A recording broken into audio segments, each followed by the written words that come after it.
Why do we entertain these ideas about SC2 instead of just trying RTS? Oh my god, bro. Oh, hell no, man. What the? Why? You have so many other RTS to play. Why are you here? You could go play Tempest Rising. Go play AoE 4. You know it's still the best. You don't ask useless questions. But why give such a useless question? You must understand the uselessness of this question, right? It's like, why fix my Ferrari when I could go and drive a I could go to the store and buy the car that Barney Rubble ran to work in. Yeah, but Like, why fix my good car that I have when I could just go get that new piece of shit from the store and run that to work instead? Because, like, yeah, you have, so, like, there's some stuff that Kevin brings up. Plug. Okay, so Kevin wants to talk about energy overcharge and how a good solution to hallucinated Phoenix is removing or doubling basically the amount of energy that it costs, because that's what it is. You can do it more, it costs the same, but you get half the amount of energy, and that's these first two changes. The sources and more investment from the Protoss can no longer tech and get vision. What we have is a one or the other situation. I actually don't mind this. I think that this is akin, in my mind, to something along the lines of like sacking your Reaper, where like you could keep the Reaper alive, or you could sack it and try to see more, but you lose the ability to scout the external bases. So you give up a thing to be able to try and gamble for a scout. And that's kind of what happens here. You give up the ability to go straight to blink, the ability to get one or two more probes a little bit faster. And it's a significant amount, I think, instead now of before, but you get your hallucination instead.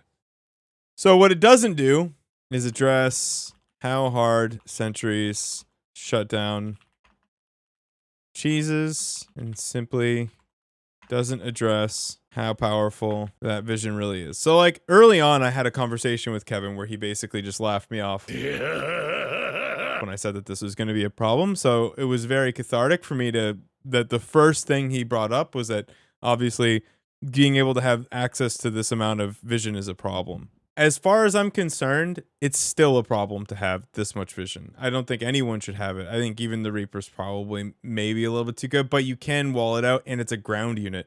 The hallucinated Phoenix is not. I think that even if the cost is high, being able to know everything is still worth more than this, which I think is a problem. I think the correct solution to this is to just steal hallucination from Brood War. I've said this 1,000 times and I'll say it again. The way that hallucination works in Brood War is that you click a unit you already have and you can make duplicates of it. And that's how you hallucinate stuff. Instead of you being able to hallucinate any unit, even ones you don't have, it doesn't allow for these problems because you'd have to actually commit to Stargate in order to hallucinate a Phoenix in the first place. I think a very good point to remember here is that vision is so powerful that they nerfed the vision of the adept hallucination or the adept shade because Protosses were able to garner too much information from being able to see the front of your base. Like, so the idea that, yeah, you can just see the entire map or half the map for whatever, like 100 energy is still, I think, too much. And I think you don't even need to go this route. I think that the correct thing to do is just do the ability the correct way, in my opinion. Okay? And just change hallucination. Now, if you feel like, and I think this is kind of what Kevin's getting at with these changes, if you feel like energy overcharge or energy recharge, whatever the f is just too good, and this sort of solves both of those problems, that's where I kind of get behind this. So if you feel like the ability to overcharge Templar is too good and you get too much energy out of it too quickly, and there's just too much of an ability to do that overall, then this solves both of those problems. Although it doesn't, I still feel like the hallucinated Phoenix is just too good. But perhaps at this point, I'm just lost in the sauces. So I hate it a lot. So talking a little bit earlier about how the game is balanced at the moment around the high level players, when I think that at the highest level, what you don't have is race imbalance. You just simply have skill issue. Like, for example, I think Cyril is just better than Kevin. He's just simply better. Like, you can't. Hey, the amount of broken you would have to make Protoss to make Kevin better than Cyril is a lot, right? And I don't think that makes a lot of sense, especially because those two people are not the only two people who play this game. Truthfully, there's a lot more people that it would affect, that like they make up a lot more, much greater stakeholder in the game than those two people. So it doesn't make a lot of sense for me anyway that we're going to consistently make changes specifically for like 15 people where it actually doesn't matter, because it turns out that no matter how much Zergs complain, Cyril wins. It gets to the round of 4 anyway, and it doesn't really matter because he's just the GOAT. And that's like what you have is a trickle down effect to everyone else instead. They're having a miserable time. So the Dark Templar is kind of in this position here. So like, if you look, if someone can fetch me the graph, the game is favored for you from minute 0 to minute like 9. No, it's favored from minute 3 to minute 9 because you die to a lot of absolute bullshit. And then you get to minute 9 and the win rate goes like off the chart for Protoss. It goes up to like 70% plus.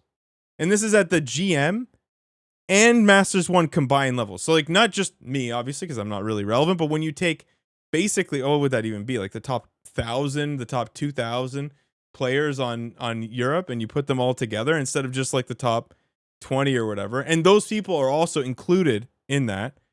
You see that Protoss just has a better time in the late game, unless your name is Clem or like maybe 2 other people, and everyone bitches about it. And somehow it doesn't line up with what it looks like to watch Clem, because Clem just wins and everyone else just fucking dies. And so this is why the Dark Templar change is a head scratcher for me, because for Kevin to be like, well, I mean, we need a way to be more active. It's like the DT already one-clicks PFs for literally everyone in the world except one guy. They literally erase everything.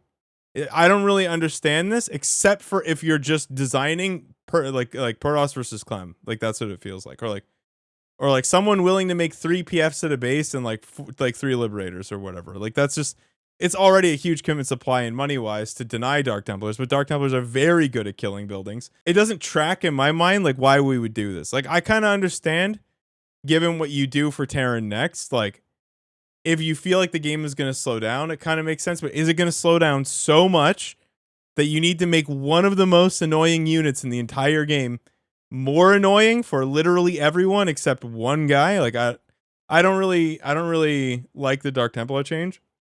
I don't know if it's a bad change. I'd just like to see the energy recharge and the Widowmine shit first before I saw Dark Templar, because like obviously it could be necessary to do something to give Protoss a bit more maneuverability, but like I feel like what is going to happen is you'll probably bring those two things a little bit closer together, or at least make the late game like a little bit more manageable for like the average guy, and not much will change around like aside. I don't know if the Dark Templar change is necessary, but I'm not like mad at it. It just for me feels like it doesn't make a lot of sense.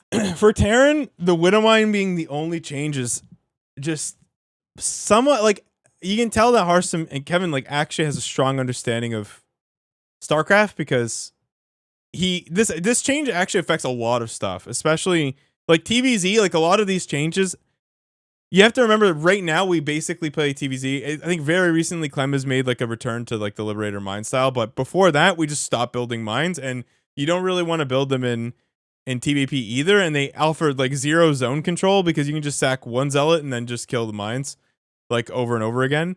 So, and you just, because of the way, like I know a lot of like Redditors and like YouTubers, and they like always like, oh, just build the upgrades. Like if you are good at this game, you know that you need an armory to get that, and you need a tech lab to get that. And very rarely in this matchup do you have both of those things at the same time. Like it's a lot of effort to switch your production over. You lose a Widowmine cycle every single time. No one is ever going to do that. Like, this change forces Protosses to go Robo again, and there's like no way around that. Even if you scout it with the Hallucinating Phoenix, you have to go Robo again. So like all of a sudden, the Protoss is making investments they didn't have to make, which is kind of why Protoss scales. And he brings this up in his video, which is that Protoss scales insanely right now which is actually the problem with TVP. They skip to the part where Protoss is the most insane faster than you can do anything about it, which is kind of the problem with TVP at the moment, right? You can literally get up to like 5 bases before the Terran is like fully saturating their third. And then even if the trades are like, you literally have to trade 2 to 1 like Clem in order to be able to overcome that gap, because Protoss can just skip a lot of shit they didn't have. They couldn't get away with skipping before, like Robo. They can go Robo a little bit later. They can do a lot of things. They can get gas a little bit later. They need their Templar.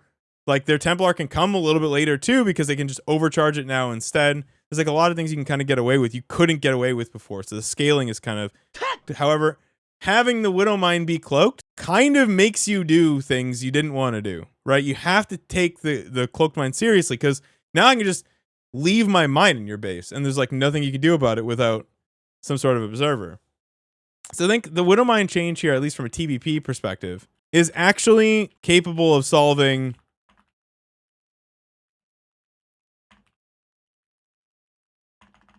So somebody brought, I think it was Necessary Paper in my Discord, who brought up that particular thing. He brought up the fact that, that you just build a cannon and 2 stalkers. Bro, like a cannon and 2 stalkers at every base is like what, 6 supply and 450 minerals worth of cannons. You don't want a cannon, bro.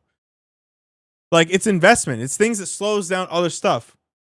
Like every one of those cannons is a gateway, isn't it? Right? So like you have like it's more shit that you have to do to be able to prevent this. It inadvertently will slow the Protoss down.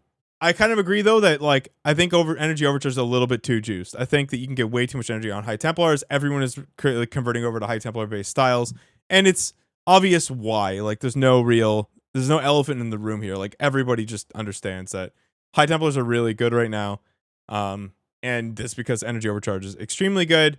I think ZVP specifically it affects, but we'll get a little bit more into ZVP because I've watched a little bit more before. Usually I just didn't know what was going on, but I've watched like a touch more than I had before. Aki the Pope says, just give Zerg Overlords the Observer ability back. For what? No one's doing early mine drops against Zerg. If you're talking about on the map, it's actually just worse than an Overseer because Overseers are faster. Like, it just doesn't make any sense. All the tactics you use against Cloak Mine anyway are just splitting off lings and stuff. Yeah, but nobody's going to do that because no one did that when the mine was... Listen. Nobody did that. Like, it was a thing you did in the mid game when everyone already had a spore at every base. Like, it's just if you're paying attention check. You're never actually just going early Widowmine to get in there beforehand. This is not a thing that happened.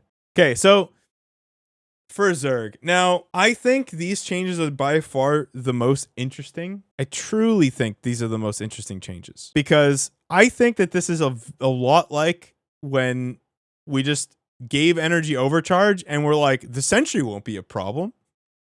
Guys, it's just a hallucinated. What could it do? It doesn't even shoot, right? This feels like that, where we're going to make some changes and we're just going to be like, it may be good, but like, I mean, it's not, it could be, what could happen?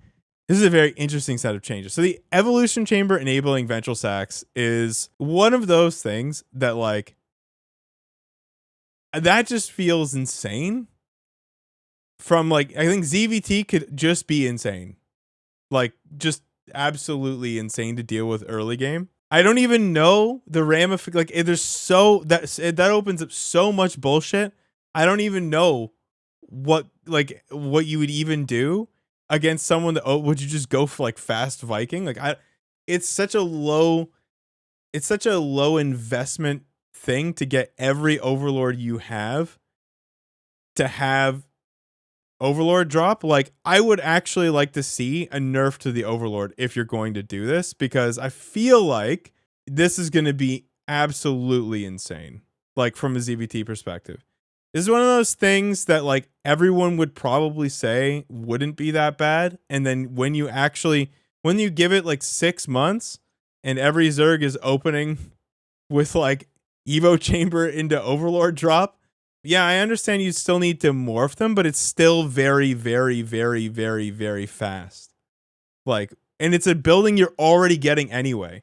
This would be like if your depots just became medevacs for no reason, or if you dropped a depot hat on them, they just could carry units. Where it just feels like this is a really huge change that it's like, okay. Most of the time, Zergs don't even get this upgrade because they have to go out of their way to get it. It's a free upgrade. So once everyone does this, I think you'll discover that this is actually insanely, insanely good. First of all, I think the Overlord is probably too fast in base as it is, and also because I think all scouting should be nerfed for reference, including Terran scouting. I think you should probably nerf the Reaper. Just like I think you should probably nerf the Hallucinated Phoenix. I think the Overlord should be toned down, and so should probably the Reaper to some extent, just by a little bit to make scouting a little bit more valuable again, because I think it's pretty easy for everybody to get pretty good reads on basically everything. All right, Future Saw coming in here. Right after Harstem's video came out, I immediately saw an increase in the number of Zergs trying to Overlord drop me, just as a general harassment tool. With speed, Overlord drops are actually really annoying to deal with because in general in the TVZ matchup, aside from leaving groups of units in your base at all times, you don't really build any units that would naturally deal with them. You have to also spam an ungodly number of turrets as well to like truly hold them out, and this would cause an even tighter turtling out of the Terran.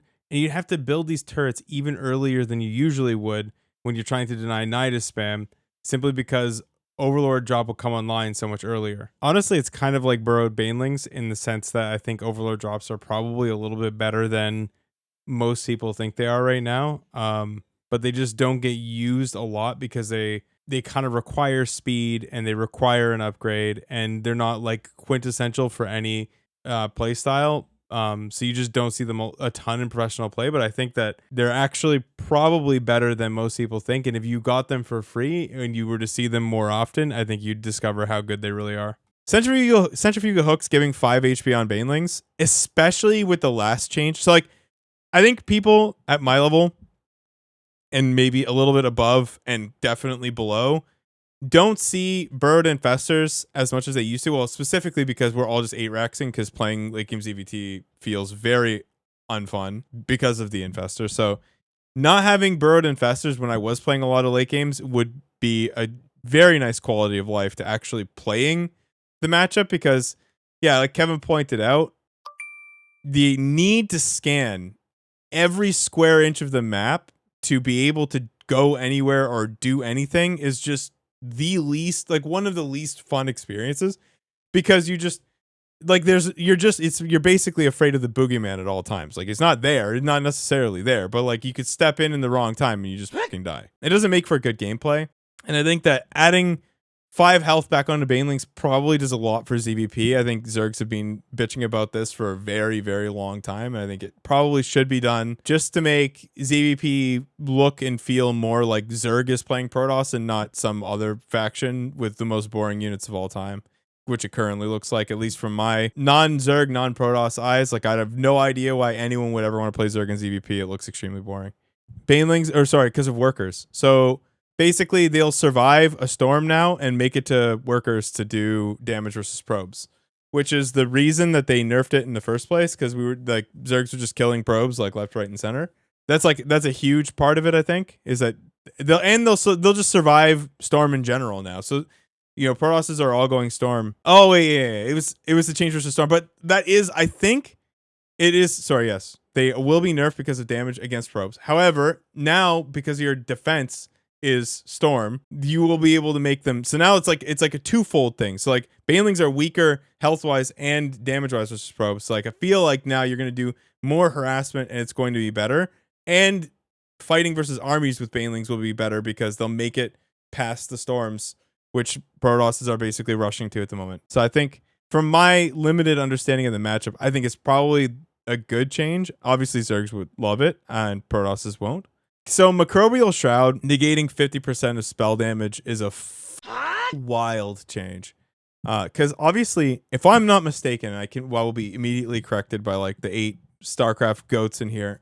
Snipe is spell damage, correct? Essentially, now you'll have Snipe, which is like from a nerfed ghost. This change, I feel like, is an insane thing to type and then look at and be like, yes.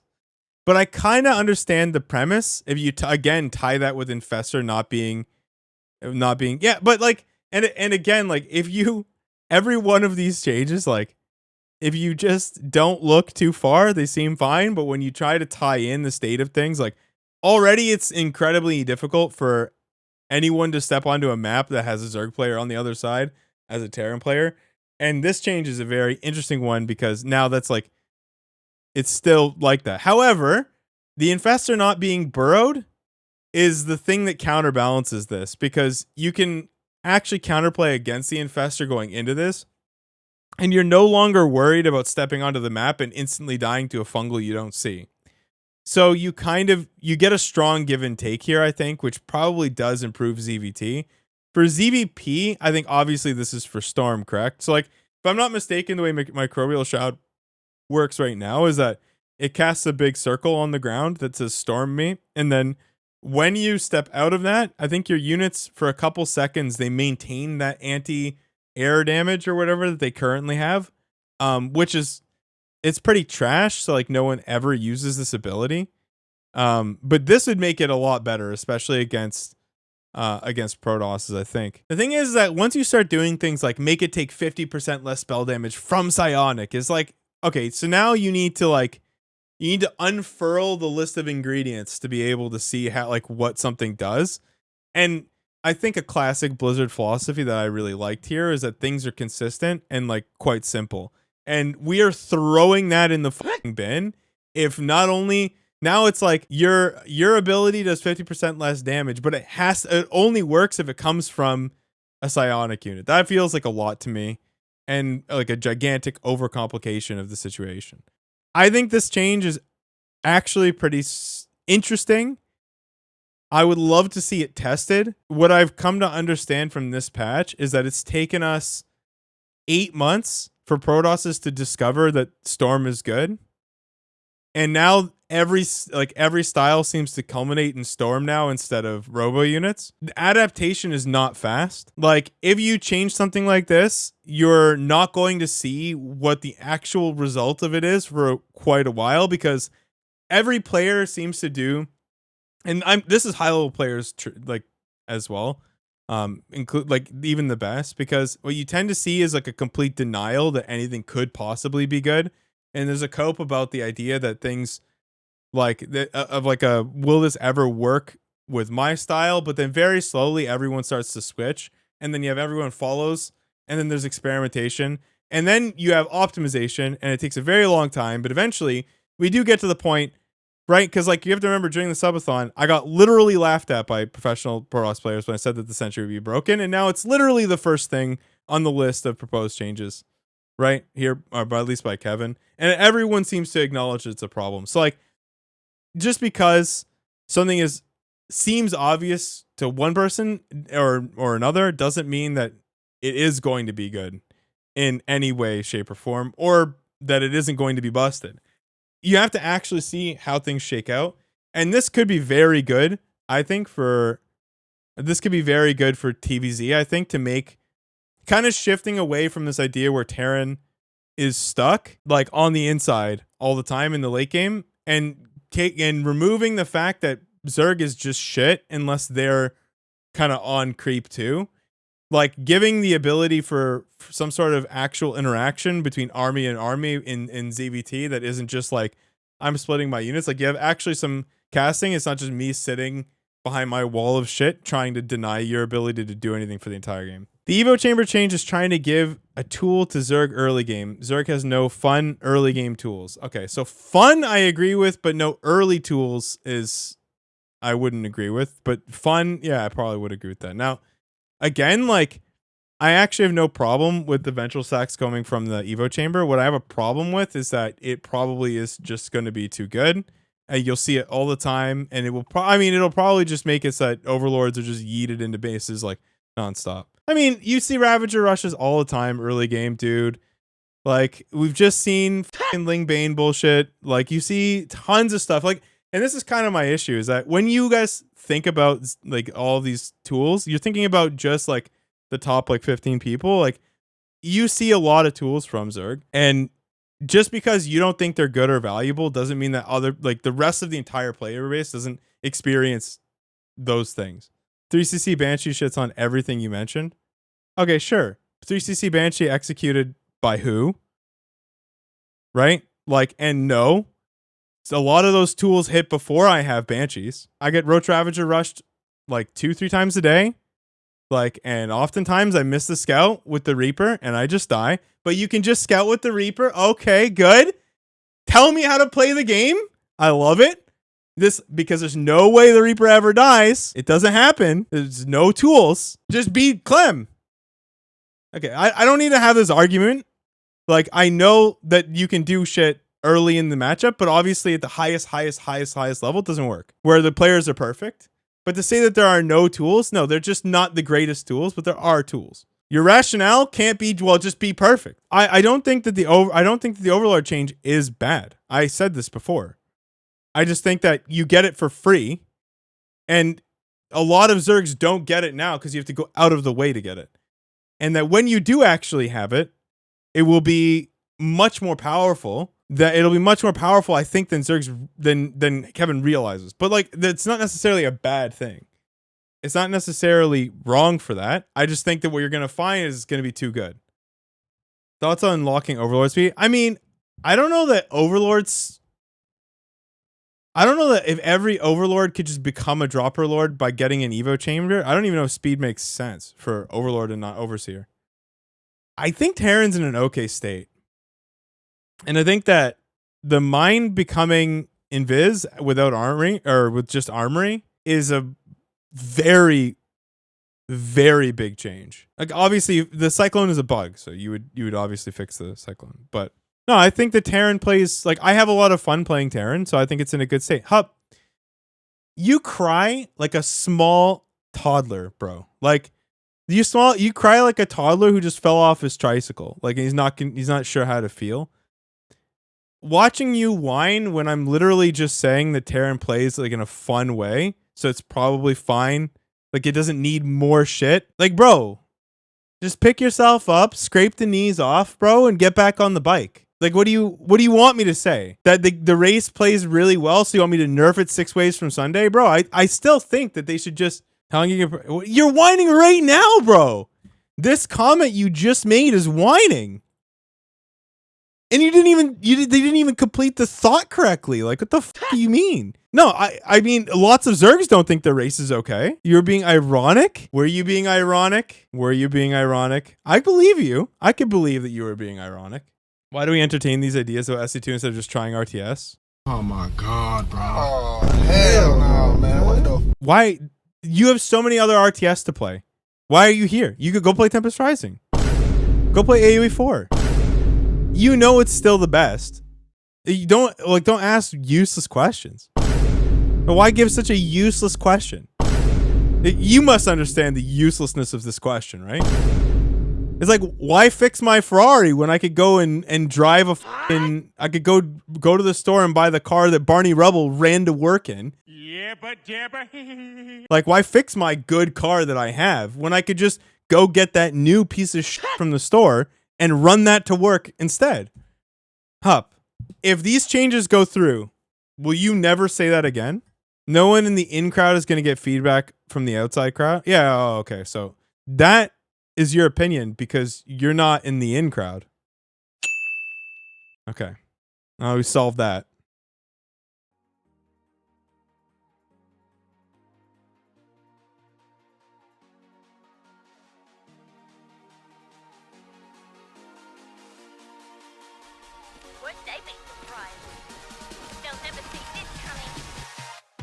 No! SB connection manager, connection error, connection closed. Really? Really? Really? Really? This is so cancer. Why did they add so many exceptions to Celestials? If they were gonna do this and they were gonna add a bajillion stupid ass subjective, oh, but in the case of this you can't do that, in the case of this works like that. If they were gonna add a bajillion exceptions to the faction, Maybe they shouldn't have made the faction like this to begin with.